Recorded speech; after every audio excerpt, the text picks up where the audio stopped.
اللہ تبارک و تعالیٰ کی ملکیت اور اللہ تبارک و تعالیٰ کی قدرت کا بیان کیا جا رہا ہے کہ اللہ تعالیٰ وہ ذات ہے جس کے لیے زمین اور آسمانوں کی ہر چیز کی ملکیت ہے، اسی کا حق ہے۔ ایک یہ بات بتائی جا رہی ہے، دوسری طرف اس میں یہ بھی اشارہ ملتا ہے کہ انسان کے سامنے شرک جیسی غلیظ چیز سے رکنے کا ایک حکم اور ایک اشارہ ملتا ہے، چونکہ اللہ تبارک و تعالی کی دنیا کی ہر چیز اللہ تعالیٰ کی ملکیت ہے،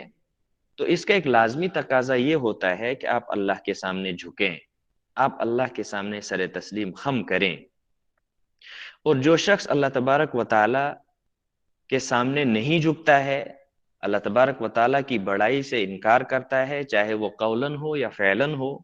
اللہ تبارک و تعالیٰ فرما رہے ہیں وَوَيْلٌ لِّلْكَافِرِينَ، ایسے لوگوں کے لیے بربادی ہے، تباہی ہے، اور صرف تباہی اور بربادی ہی نہیں بلکہ ان کے لیے ایک سخت عذاب بھی اللہ تبارک و تعالیٰ نے رکھا ہے۔ لفظ کافرین، کفر کا بھی ذکر کیا گیا، یعنی اللہ تبارک و تعالیٰ کے احکامات اور اللہ تبارک و تعالیٰ کی پیش کردہ باتوں سے انکار کرنا، یہ انسان کے لیے کفر کا ذریعہ بنتا ہے۔ کفر ناشکری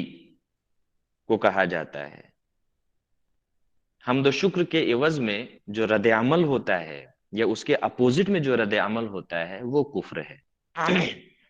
اور یہ چیز اللہ تبارک و تعالیٰ کو بالکل بھی پسند نہیں ہے۔ اس لیے اللہ تبارک و تعالیٰ نے فرمایا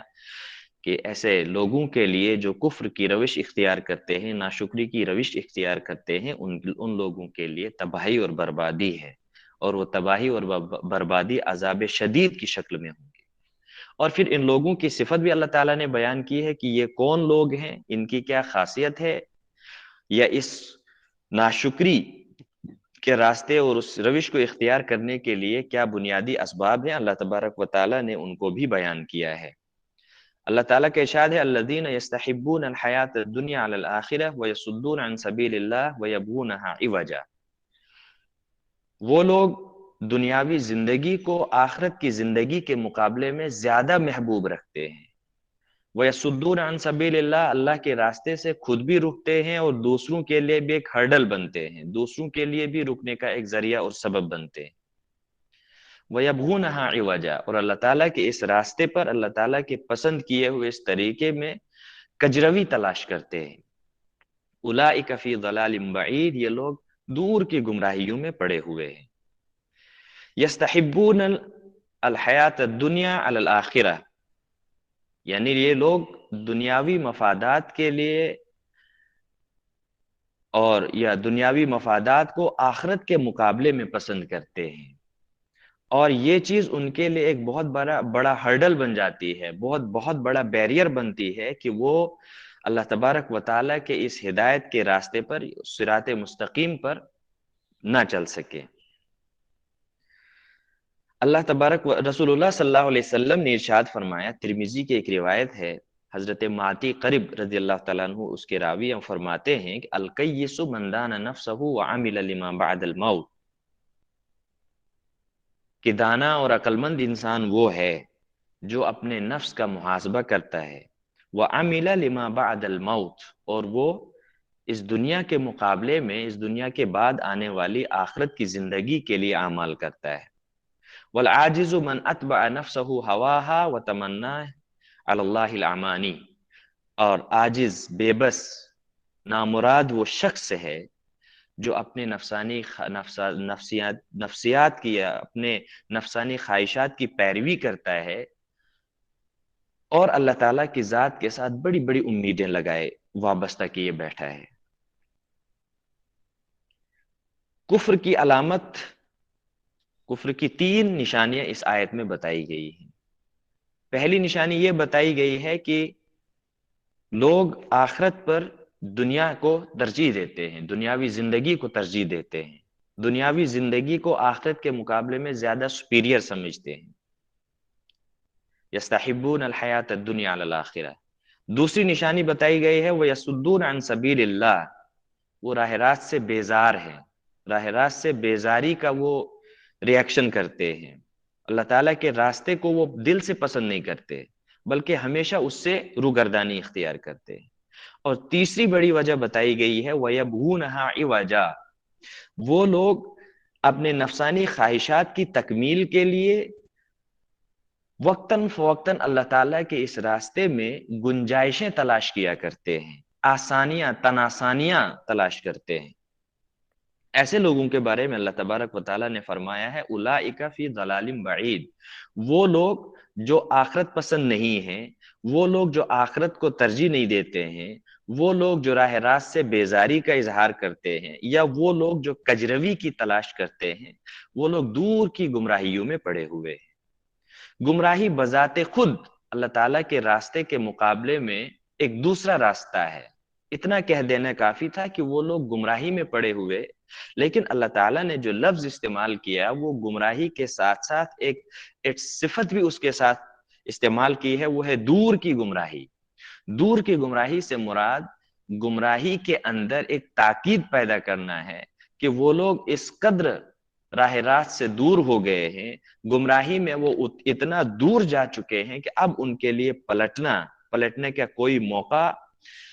ان کے پاس نہیں ہے۔ گویا کہ یہ ان کی گمراہی کو سرٹیفائی کر دیا جا رہا ہے، کہ ایک سرٹیفکیٹ دیا جا رہا ہے ان کی گمراہی کے لیے کہ اب ان کے لیے راہ راست کی طرف واپس پلٹنے کا کوئی بھی موقع ان کے پاس نہیں ہے۔ اگلی آیت میں بتایا جا رہا ہے وَلَقَدْ أَرْسَلْنَا وَمَا أَرْسَلْنَا مِن رَّسُولٍ إِلَّا بِلِسَانِ قَوْمِهِ لِيُبَيِّنَ لَهُمْ فَيُضِلُّ اللَّهُ مَن يَشَاءُ وَيَهْدِي مَن يَشَاءُ وَهُوَ الْعَزِيزُ الْحَكِيمُ۔ اللہ تبارک و تعالیٰ فرماتے ہیں کہ ہم نے لوگوں کی ہدایت کے لیے جب کسی رسول کا انتخاب کیا تو ہم نے اس شخص کا انتخاب کیا جو انہی کی قوم میں سے تھا، اسی کی زبان میں تھا، یعنی اس قوم کی زبان میں تھا۔ رسول جب بھی کسی قوم کے پاس آئے وہ انہی کے کلچر میں سے اٹھے، وہ اسی سماج میں اٹھے جس سماج میں لوگ جی رہے ہیں، جو زبان لوگ بول رہے ہوتے ہیں اس زبان کے بولنے والے تھے۔ جب یہاں ذکر کیا گیا ہے بلسان قوم ہی، اس سے مراد زبان ایک تہذیب کی علامت ہوتی ہے۔ گویا کہ یہ بتایا جا رہا ہے کہ رسول ہمیشہ جب بھی کسی قوم میں مبعوث کیے گئے وہ ان کے کلچر کے آدمی تھے، تاکہ لوگوں کے سامنے تمام تر حجتیں مکمل ہو جائیں، لوگوں کو یہ کہنے کے لیے کوئی موقع باقی نہ رہے کہ یہ رسول ایک ایسا رسول ہے جو ہم میں سے نہیں ہے، جسے ہماری ضروریات کا اندازہ نہیں ہے، جسے ہماری زندگی کے بارے میں، ہمارے سماج کے بارے میں، ہمارے تہذیب و تمدن کے بارے میں کوئی علم نہیں ہے۔ ایک طرف یہ بات بتائی گئی، دوسری طرف جب ہم اس آیت میں غور کرتے ہیں تو ایک باریک نقطہ ہمیں ملتا ہے، وہ یہ ہے کہ رسالت کا جو منصب اللہ تعالیٰ نے پیدا کیا، رسالت کا جو منصب اللہ تعالیٰ نے بنایا ہے، وہ دراصل اللہ تعالیٰ کا اپنے بندوں کے ساتھ اظہار محبت ہے۔ یہ بتانا مقصود ہے کہ اللہ تعالیٰ اپنے بندوں کے ساتھ کس قدر محبت کرتا ہے کہ بندوں کے مطالبہ کیے جانے سے پہلے، بندوں کا تقاضا ہونے سے پہلے ہی اللہ تعالیٰ نے ان کی ہدایت کا سامان کیا۔ یعنی اللہ تعالیٰ نے لوگوں کے لیے ایک رسول بنایا تاکہ لوگ گمراہی پہ نہ نکل پڑے، بلکہ وہ اپنے اس روش پر قائم و دائم رہیں جس روش پر یا جس سنت پر اللہ تعالیٰ نے انسانوں کو پیدا کیا ہے۔ فَيُضِلُّ اللَّهُ مَن يَشَاءُ،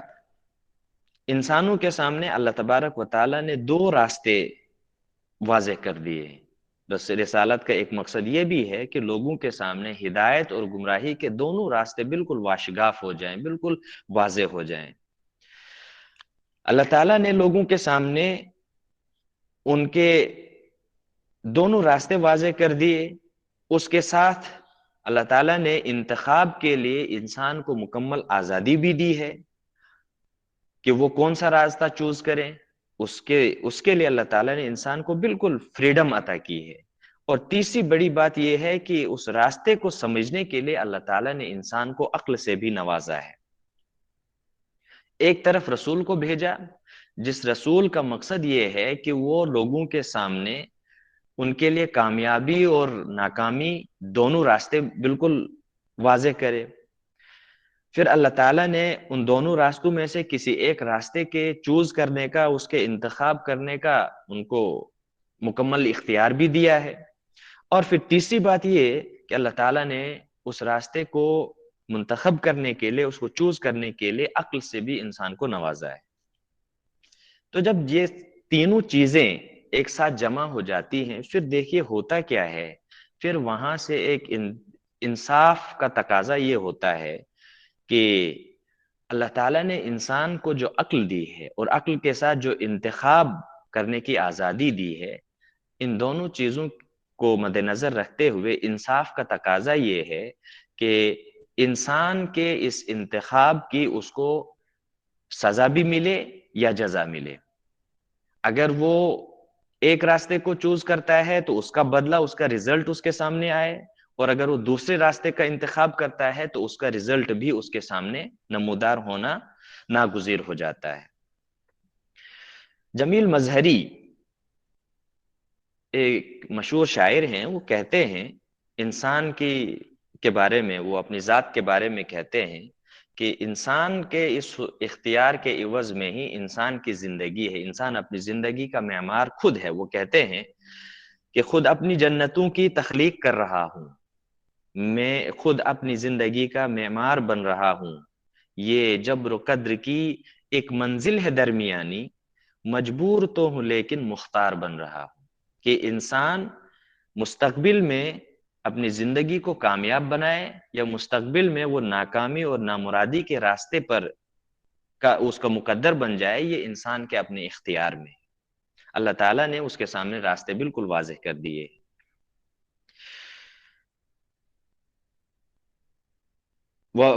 اس کے بعد اگلی آیت میں بتایا گیا وَمَا أَرْسَلْنَا مِن رَّسُولٍ إِلَّا بِلِسَانِ قَوْمِهِ، اس آیت کے بالکل اخیر پہ بتایا گیا ہے فَيُضِلُّ اللَّهُ مَن يَشَاءُ وَيَهْدِي مَن يَشَاءُ، یعنی کہ راہ راست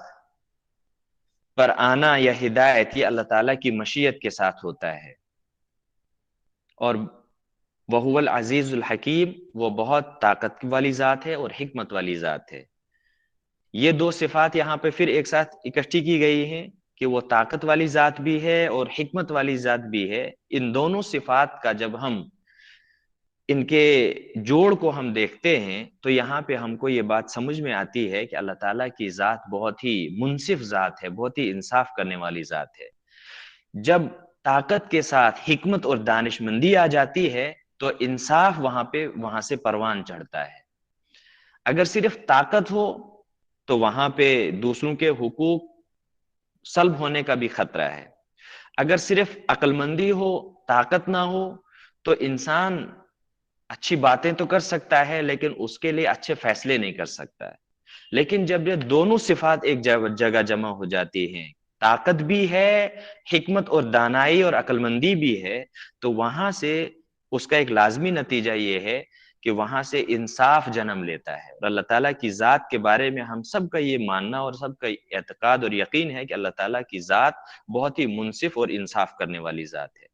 وَلَقَدْ أَرْسَلْنَا مُوسَىٰ بِآيَاتِنَا، اگلی آیات میں حضرت موسیٰ علیہ السلام کی سرگزشت کی طرف اشارہ کیا گیا ہے، اور حضرت موسیٰ علیہ السلام کا واقعہ پچھلی صورتوں میں بھی ہم نے بہت سن لیا ہے۔ اللہ تعالیٰ فرماتے ہیں کہ ہم نے موسیٰ علیہ السلام کو اپنی آیات، اپنی نشانیاں لے کر بھیجا ہے، اور ان کو یہ حکم دیا ہے کہ وہ اپنی قوم کو ظلمات سے روشنی کی طرف لائیں۔ کلام کے آغاز میں بھی یہی بات بتائی گئی کہ کتاب کے نازل کرنے کا مقصد یہ ہے کہ لوگوں کو ظلمات سے نکالا جائے، بچایا جائے تاریکیوں سے۔ اور یہاں پر موسیٰ علیہ السلام کو بھی یہ حکم دیا گیا کہ آپ اپنی قوم کو ان تاریکیوں سے، ان اندھیروں سے نکال کر ان کے سامنے روشنی اور روشنی کا راستہ، ہدایت کا راستہ واضح کریں۔ اور ایک تاریخی حوالہ بھی دیا گیا، ان کو بتایا گیا کہ ایک تاریخی حوالہ بھی ان کے سامنے پیش کیجئے وَذَكِّرْهُمْ بِأَيَّامِ اللَّهِ، ایام اللہ کا بھی ذکر ان کے سامنے کیجئے، ایام اللہ بھی ان کے سامنے ان کی یاد دہانی کیجئے۔ ایام اللہ سے خاص وہ ایام، تاریخی ایام مراد ہوتے ہیں۔ جب قرآن مجید ایام اللہ کی بات کرتا ہے تو اس سے مراد وہ دن ہوتے ہیں جس دن اللہ تعالیٰ نے کسی قوم کو اس کے ظلم اور اس کے ناشکری کے عوض میں تباہ اور برباد کیا تھا، عذاب جب اس قوم پر آیا تھا۔ موسیٰ علیہ السلام کو بتایا گیا ہے کہ آپ ان لوگوں کے سامنے ان سابقہ اقوام کی طرف اشارہ کیا جا رہا ہے کہ سابقہ ایام کا بھی ذکر کیجئے جب ان کو اللہ تعالیٰ نے اپنے عذاب میں گرفتار کیا تھا۔ ان فی ذالک لآیات لکل صبار شکور، بے شک ان آیات میں، ان نشانیوں میں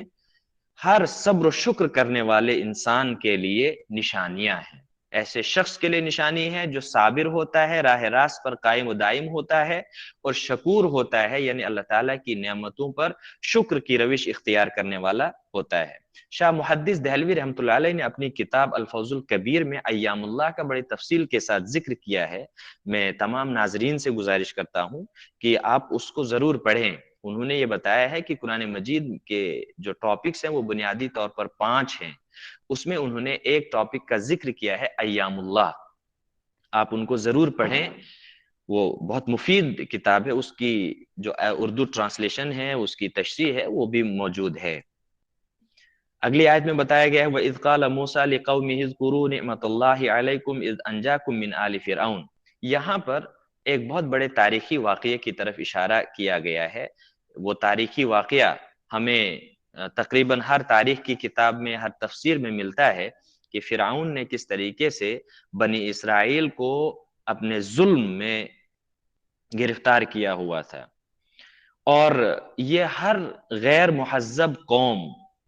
جس کا کوئی مورل ایتھکس نہ ہو، وہ قوم جب کسی دوسرے قوم پر غالب ہوتی ہے، ہم دیکھتے ہیں سابقہ اقوام میں بھی یہ باتیں یہ واقعات گزرے ہیں، اور آج کی موجودہ دنیا میں بھی جب کسی خطے ارضی میں، کسی دنیا کے کسی کونے میں جب ایک قوم کسی دوسرے غالب جو پہلے قوم تھی اس پر جب دوسری قوم غالب ہو جاتی ہے، تو وہ وہاں اس قوم کے نشانات کو مٹانا چاہتی ہے۔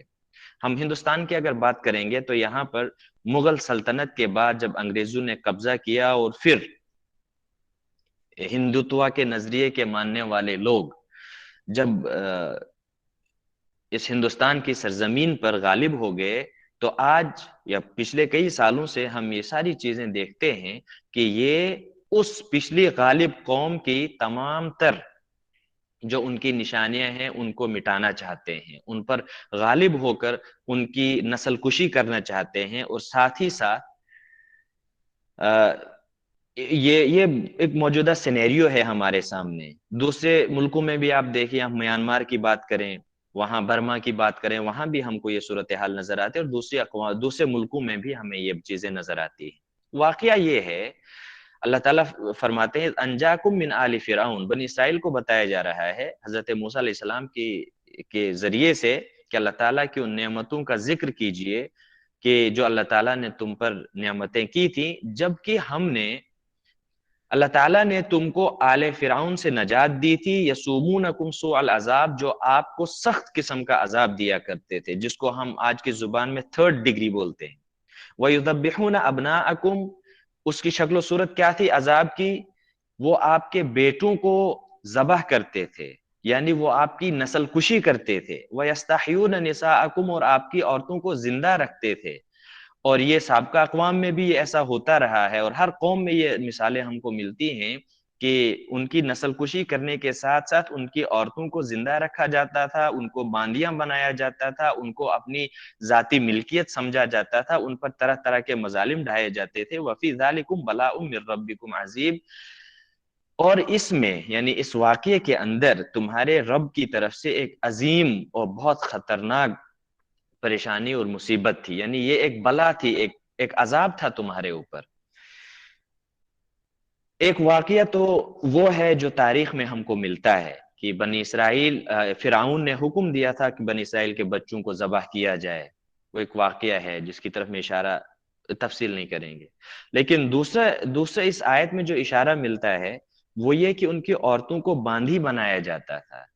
ان کو بندھی بنا کر ان سے مختلف کام لیے جاتے تھے۔ اس کا ایک اشارہ ہمیں سورہ القصص میں بھی ملتا ہے، جب اللہ تعالیٰ فرماتے ہیں ان فرعون علا فی الارض، کہ فرعون نے زمین میں سرکشی اختیار کی ہے، وجعل اہلہا شیعا، اور زمین میں بسنے والے لوگوں کو اس نے تقسیم کر رکھا تھا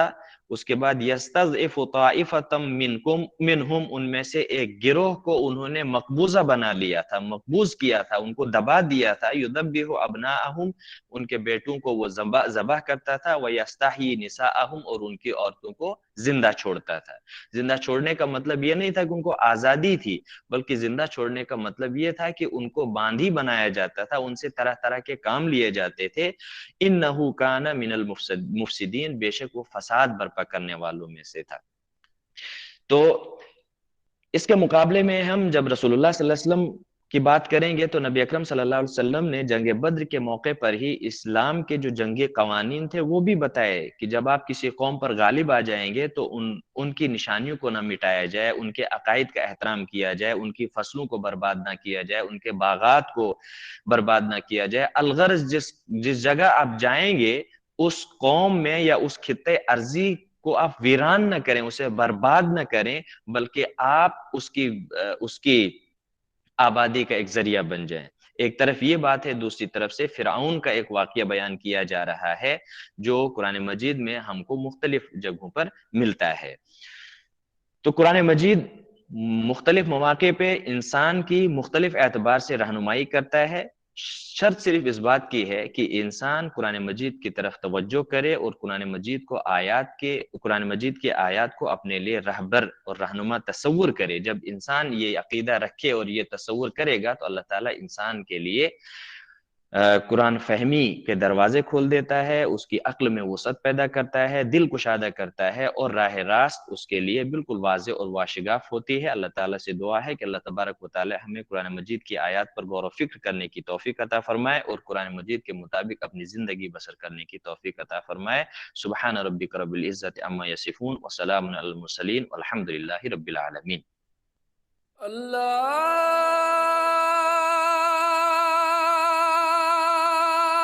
اکبر، اللہ